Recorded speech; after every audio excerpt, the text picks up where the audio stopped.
Good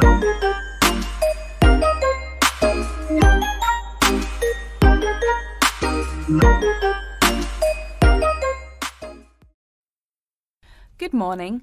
I've been looking at your holidays to Australia in your brochure. I'm thinking of going during the second half of next month. Good morning.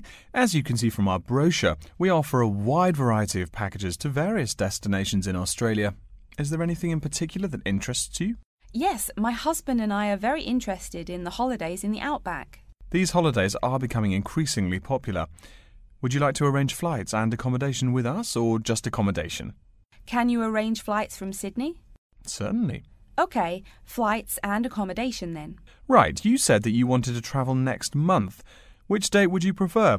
I should point out that there are no daily flights available, so if you have a flexible itinerary, that's better. Well, we arrive in Sydney on the 15th of April, and we were thinking of travelling to the outback on the 18th of August. April. OK, there's only one flight from Sydney to Alice Springs on the 18th, so I'll book you on that. It leaves at 10 in the morning, which is quite convenient. Shall I book 2 seats for you? Yes, please. As for your stay in the outback, you can see from the brochure that we offer 3 packages: budget, standard and luxury. The budget package is about $500 Australian dollars.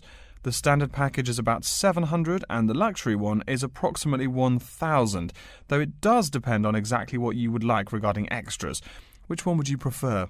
Well, we can't decide between the budget and standard options. Well, actually, just looking at my computer here, on the date that you want to fly into Alice Springs, there is no standard accommodation available. It's fully booked, I'm afraid. That's okay. We think that the cheapest one should be fine for us. We don't mind roughing it for a few days, and we don't expect to be spending much time at our accommodations. We prefer the outdoors. Right, let's look at the room options. First of all, would you prefer a non-smoking room? Yes, neither of us smokes. OK. Oh, before I forget, could you book everything in my husband's name, please? Yes, of course. Are you paying by credit card? Yes. In that case, I'll need your husband's name exactly as it appears on the card. Of course, it's John A. Smythe. That's Smythe with a Y. John, middle initial A, surname Smythe, S-M-Y-T-H. Is that correct? Correct. Thank you. I'll just check the price. The room will cost $100 a night plus $10 tax, so $110 per night in total. Is that okay? Yes, that's fine. Book us for 3 nights, please. Most of the guests like to participate in some special activities and trips while they are staying in the outback. Is there anything that interests you and your husband? Yes, there are several things we'd like to see and do. We'd definitely like to visit the cultural centre. Yes, that's very popular. It's within walking distance of the accommodation and it's free. It's also a great place to pick up souvenirs of your trip. We were thinking about visiting one of the nearby farms. There are 2 farms nearby, a sheep farm and a kangaroo farm. There is also an opportunity to ride camels in the desert. Have you ridden a camel before? No, but it sounds like fun. Could you give me some more details about the kangaroo farm and the camel ride? Certainly. The kangaroo farm includes information on how the animals are raised, whilst the camel ride provides information on desert flora and fauna. Which would you prefer? You can arrange to see the kangaroos in the wild if you like, rather than on a farm. That sounds perfect. OK, we'll go on the camel ride and see the kangaroos in their natural habitat. OK, I'll arrange that for you. I forgot to mention that the journey also includes a stop at a place of Aboriginal artwork. It's a place well known for its stone carvings of animals and mythical creatures. That sounds great. Are the carvings in the desert? Yes. Wonderful. Well, that's perfect then. I'm sure you'll have a lovely trip, but remember that you need to take care in the sun. Yes, we're really looking forward to our trip. We really want to try to experience the dream time under the stars. Of course. That's what a trip to the outback is really all about. Yes. Now, how about the cost? Continuing our broadcast of public service announcements, Worldwide Helpers announces upcoming vacancies for a number of volunteer worker positions. All applicants must meet the following requirements. First of all, applicants must be over 18 years of age. The company apologises, but there can be no exceptions to this rule. Second, persons interested in these positions may not have police records. Minor traffic offences like a parking ticket are, of course, no problem. But, and I quote, past and present drug users and sex offenders need not apply. The employer will, of course, check with the police to verify your clean record. In addition, applicants must supply references from past or present employers or teachers along with their recent CV. These references must testify as to the applicant's work habits and/or character. Remember, these are references from employers or teachers. A note from your dear old mum won't do. Worldwide Helpers assures me that they will contact these references to confirm they are genuine. Although all positions are volunteer, the employer will reimburse some of your expenses. For example, they will pay for transportation to and from the job site. Aside from that, the cost of phone calls is covered. As for the positions themselves, there are 3 types. The first involves assisting persons confined to wheelchairs. For this position, volunteers must be physically fit and in excellent health. They must be able to lift at least 150 pounds. They should also have a current first aid certificate from the Red Cross. But the most important requirement is that the volunteer must have his own car.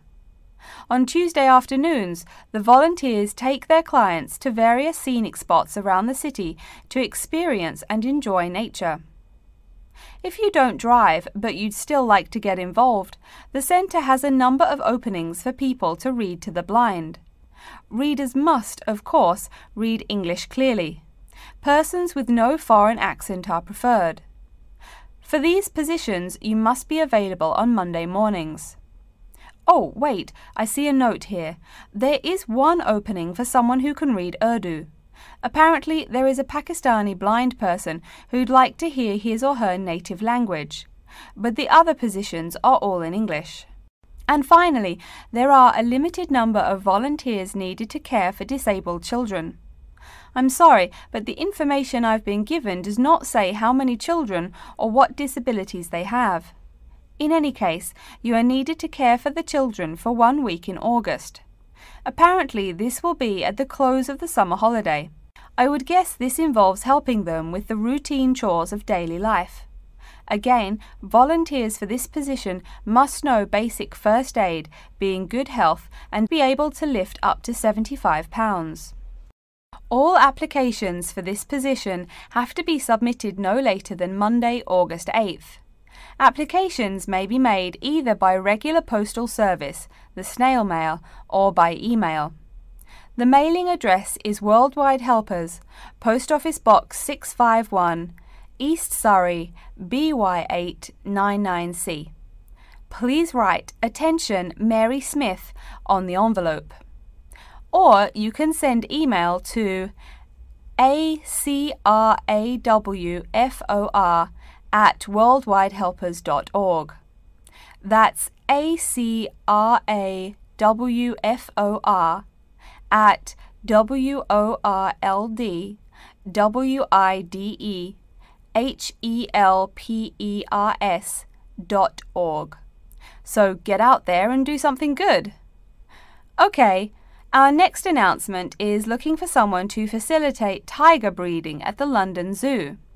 And get this, it's a strictly volunteer position.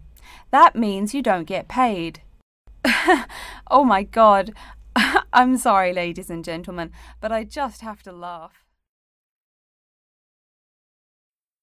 Are you just leaving the library now?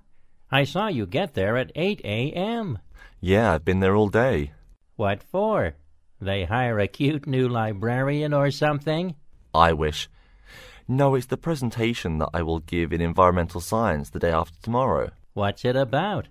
I heard you were really excited about the class. And Dr. Schnee also calls you for the arcane questions, as he calls them. It's about environmental damage in the Yucatan. Excuse me, what? Or is that where? The Yucatan. It's a state in southeast Mexico. So what's happening there? Agriculture is having a really adverse impact on the environment. There are too many farmers doing too much farming. It's really destroying the forests and ruining the soil. Deforestation is a major problem there now. How did you learn about this? I don't recall Dr. Schnee saying anything about it in lecture. Yes, but my brother went there last month. You know, to look at the old cities like the Maya Indians built. That's what first got me interested. Your brother Tom? No, Dick, Harry's twin. Anyway, he told me how few trees there were now, and how much empty ground that grows almost nothing. He said the place looked more like the desert than jungle in some parts. It brought environmental damage, so I started looking for materials in the library. Here, look at this magazine. What's in it? It's an old issue of National Geographic. It includes interviews with tourists who have been there in the past few years. It's pretty bad. See the photos? I see the photos, but one or two photos don't prove anything. Then read what the article says. Right there, the first thing it points out is how soil samples show it's hard for anything to grow there. It says how an area of 21,000 square kilometres has lost most of its forest in the past 10 years. See, there are graphs. As the number of farmers increases, the acres of forest have decreased. It's an inverse relation. So, how big is that state? I'm sorry, but I've never really learned the metric system.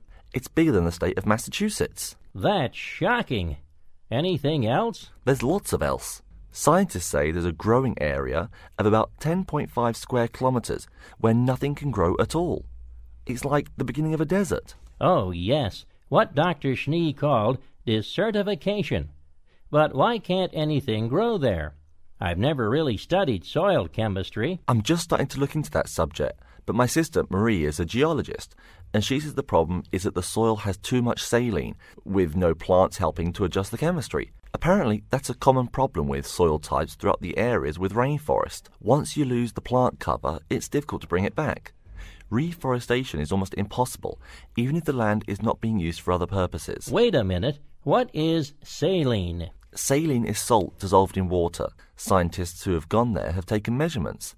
They do this by gathering a sample of the soil and running a simple test that shows the ionization of the solution. The geology department in our own university has reviewed the soil at the site too. They're right. It looks pretty bad. The level of salinity is going up, but the plants that would solve that problem can't be planted in soil like that.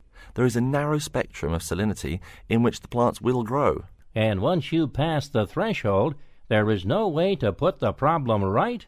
Exactly. It's possible that no one can do anything to stop the trend now. And all because of human greed. Wait a second. How do you know these scientists can be trusted? What kind of reputation do they have? Are they reliable? Oh, they're definitely reliable. They include 4 members of the faculty from the geology department right here at MIT. Here, study these photographs and check the damage yourself. That's what Dr. Horst, who wrote the book here, did. He's newly appointed, but Dr. Schnee said that he's brilliant. So, where are you going now? I'm headed over to the geography department to borrow a map for my presentation. You know, this whole problem could have been avoided. The farmers there in the Yucatan. Pete. What? Go take a break. Leave some studying for the rest of us. Good afternoon and welcome to Insect Biology 101. I'd like to begin this course with a few remarks about good insects and bad ones. Bugs are all around us, and that's both a benefit and an annoyance. Sometimes maybe even serious harm. First, let's talk about the good things that insects do for us. Probably the most important insect for humans, and maybe for all other life, is the bee. Bees help plants in the process of pollination, and thus are necessary to most flowers and fruit-producing trees. That is, they carry pollen from male flowers to female. If it weren't for bees, we'd have very few food plants and no fruit either. In fact, there would be no we. No less a thinker than Albert Einstein pointed out that, without bees, humanity would be dead within a year or less. We'd starve. It's that simple. That should maybe make us just a little humble. A little less dramatic is the fact that bees also make the honey we eat. Moreover, they produce beeswax, which is useful in candles and is also used as a first-rate furniture polish. Sure, these may not be vital to our lives, but they can serve as reminders of how important bees are. That's a point I keep coming back to in this course. Though, in all fairness, I should point out that butterflies aid in pollination as well as bees. Now, here in Michigan, what's the worst part of summer? Yep, that's right, mosquitoes. But I'm talking about helpful insects, right? So let's look at the dragonfly first. If there were no dragonflies, there would be even more mosquitoes. Dragonflies mainly eat mosquitoes and also a few other insects. Yes, that's right. They don't just fly around, and they also help to eliminate harmful insects. So the next time you see a dragonfly, don't you dare kill it. Now, let's talk a little about those harmful insects. Take the mosquitoes I just mentioned as an example. Not so many years ago, mosquitoes here in America weren't just annoying, some were even deadly.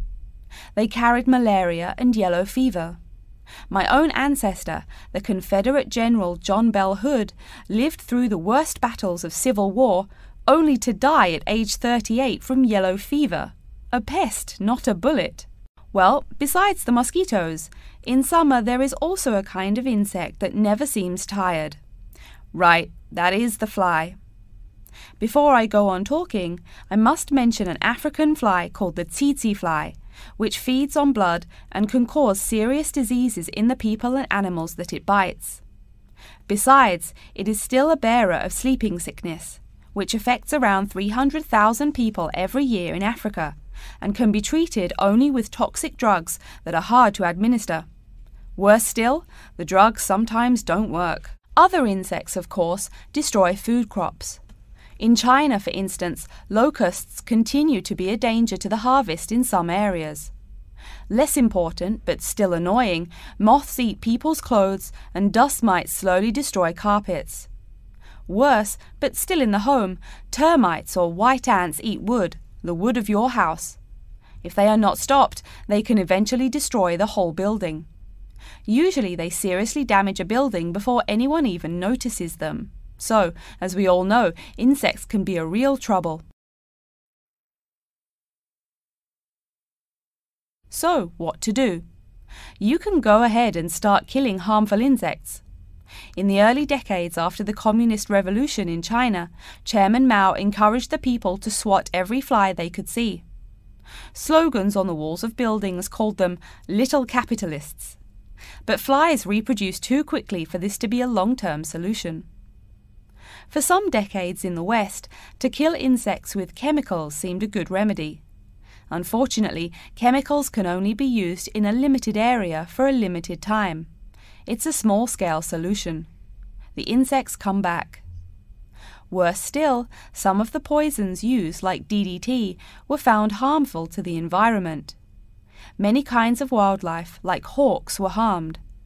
And people in chemical-using rural areas have one of the highest rates of liver cancer in the world. It's no secret that chemicals remain harmful to humans. Like all species, insects adapt to their changing environments at an amazing rate. When a new chemical is introduced to their habitat, the insects that survive are generally the ones with some way of resisting the harmful effects. They then breed with the other survivors, and just like that, insects become resistant to most poison in a few generations. An insect generation, remember, is a couple of months at most. So again, we have to ask, what to do? Well, there are biological solutions. Some of these are pretty simple. One is destroying the insect's habitat. You take away their home or food. Cleaning your kitchen is the best way to prevent roaches. No garbage, no food. Getting rid of marshes and swamps eliminates mosquitoes. Other solutions might include bringing in dragonflies or bats in areas where mosquitoes are many. This is a cheaper alternative to chemicals. Biological methods like this also bring no extra pollution to the environment. But you have to be careful. If you change the environment too much, you might be hurting other forms of life accidentally.